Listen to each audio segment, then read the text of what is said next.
Hello, হালকা করে তো চলে এসেছি পাপি পেট নিয়ে। মানে আমার আজকে খুব খিদে পেয়েছে, তার জন্য কি বানাবো ভাবছিলাম, তাই ডিম আর ময়দা নিয়ে চলে এসেছি হালকা করে। এখন শয়তানি বুদ্ধি চেপেছে মাথায়। ঘরে এসে দেখছি শসা পেঁয়াজও আছে, আর তোমরা কমেন্ট করো আজকে কি বানাবো। আমি তো ময়দা ঢেলে নিয়েছি, হালকা করে জল দিয়ে দিয়েছি, ভারী করে এখন মাখাচ্ছি। আমার গার্লফ্রেন্ড রেখে গেলে ওকে এরকমভাবে চটকাতে ইচ্ছা করে, কিন্তু হাতের সামনে পাই না, তাই ময়দা মেখে কাজ চালাচ্ছি। তো এখানে দেখতে পাচ্ছ লেচি করে নিয়েছি, এবার হালকা করে বেলাবেলি পর্ব শুরু করে দিয়েছি। তো এখানে একটু অনেক cutting, Chinese cutting, Indian cutting দেখাতে গেছিলাম, কিন্তু দুঃখের বিষয় আমি রুটি বেলতেই পারি না। রুটি বেললে ইন্ডিয়া পাকিস্তান হয়ে যায়। তো হালকা করে এখন শসা পেঁয়াজগুলো জলে ছেড়ে দিলাম, এবার হাবুডুবু খাইয়ে তুলে নিলাম। এবার দেখো আমি কাটছি, আমার এক্স ছেড়ে গেছে বলে গাইস চিন্তা করো না, পেঁয়াজটা কাটছিলাম তার জন্য হালকা করে।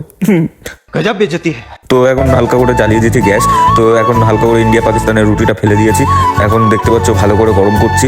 তোমাদের সঙ্গে কথা বলতে বলতে আমি ভুলে গেছি যে আমার গ্যাস জ্বলছে। তো এখন হালকা করে চাটুর উপর তেল ঢেলে দিয়ে একটু নাড়ানাড়ি করে ডিমটা ঢেলে দিলাম। তো এখন হালকা করে আবার রুটিটা দিয়ে দিলাম, ওপর দিয়ে ভারী করে একটু তেল দিয়ে দিলাম। তো এবার ভালো করে ফ্রাই করতে হবে। তো হালকা করে পাল্টি দিয়ে দেখতে পাচ্ছ কত সুন্দর কালার গাইস। তো হালকা করে ঘরে ঢুকে শসা পেঁয়াজ কুচি, ওপরে লঙ্কা কুচি দিয়ে এবার হালকা করে সস ঢেলে দিলাম। এটা বানিয়ে নিয়ে হালকা করে কামড় বসিয়ে দিলাম। আমি খাই, তোমরা দেখো বন্ধু, কিন্তু লোভ দিও না। তো এখন হালকা করে আমার খাওয়া দাওয়া শেষ হয়ে গেছে। তো এই ভিলেজটা এখানেই করবো। দেখা হচ্ছে পরের অধ্যায়। আজকের জন্য টাটা, বাই বাই।